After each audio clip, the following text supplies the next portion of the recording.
guys, pag-usapan lang natin ang breaking news. May pasabog nga naman kasi ang bali-balita ngayon at exclusive na pinag-uusapan si Catherine Bernardo. Maraming nainom at sumisigaw ng nararamdaman kay Daniel Padilla. Naku, Kat, go, go, go mo na yan. Dahil alam naman natin, parang movie lang ng Katniel ang nangyayari ngayon sitwasyon ni Daniel Padilla at Catherine Bernardo. Kitang-kita niyo naman siguro, si Catherine Bernardo, marami na daw siyang nainom. At parang meron pa rin siyang nararamdaman kay Daniel Padilla. Kaya ang sinasabi ng karamihan, nako Kat, go mo na yan, balikan mo na yan kung sakasakaling meron ka pa rin feeling sa kanya. Yan kasi ang advice ng mga barkada ni Catherine Bernardo sa kanya. Kesa siya ay naglalasing umano. At siyempre, at sumisigaw na siya ng kanyang nararamdaman or feelings pa rin kay Daniel Padilla. At siyempre, yan ay pinag-uusapan at pinagkakaguluhan at pinagpepestaan ng karamihan. Siyempre, mukhang nababaliw na daw si Catherine Bernardo ngayon kay Daniel Padilla. Yun ay kitang-kita naman ng mga kaibigan ni Catherine Bernardo abang sila ay umiinom umano. Dahil sa pag-inom ni Catherine Bernardo, lumalabas tuloy ang kanyang nararamdaman kay Daniel Padilla. Yan kasi ang sinasabi ng mga barkada ni Catherine Bernardo. Siyempre, ang mga Dilulu fans naman, sinasabi nila, naku Kat, go, go mo na yan. Siyempre, kung gusto niyang balikan, bakit hindi niya balikan?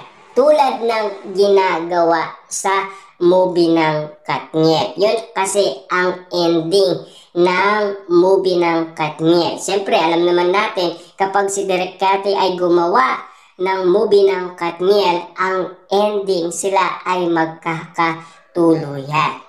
Kasi ayon kay Direk Cathy, pinapasaya niya lamang ang mga nanonood ng sine para uuwi silang masaya. Kita niyo naman, napakagaling ni Direk Cathy sa mga movie ng Katniel. At siyempre, may bali-balita ngayon na si Daniel Padilla sinusundan pa rin si Catherine Bernardo. Ibig sabihin lang nito, parehas lang sila na inaalala pa rin nila ang kanilang nararamdaman. Kahit na sinasabi ng publiko na nakamove on na daw silang dalawa sa kanilang relasyon. Na alam naman natin kasi marami nang napag-usapan at marami nang nangyari umano kina Daniel Padilla at Catherine Bernardo. Talagang exclusive na yan pinag-usapan, pinagkaguluhan at pinagpestaan ng karamihan. Lalong-lalo na naloka pa ang mga Dilulu fans na mga Katniel fans dahil sa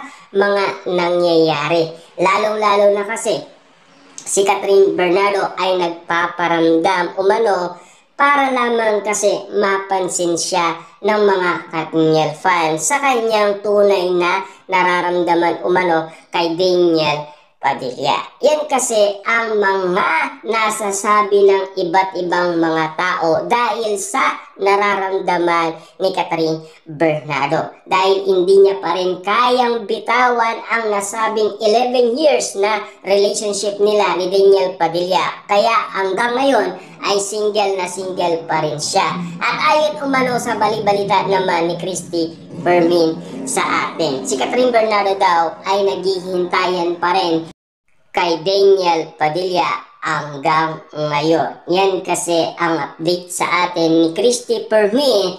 Hanggang ngayon, mahal pa rin ni Catherine Bernardo si Daniel Padilla. Hindi lang natin alam bakit yan ang nasasabi ni Catherine Bernardo. Samantalang ang daming mga isyong nagsilabasan. Siyempre, alam naman natin kasi napakaganda ni Catherine Bernardo. Ang dami niyang manliligaw ayon umano kay Mami Min Bernardo.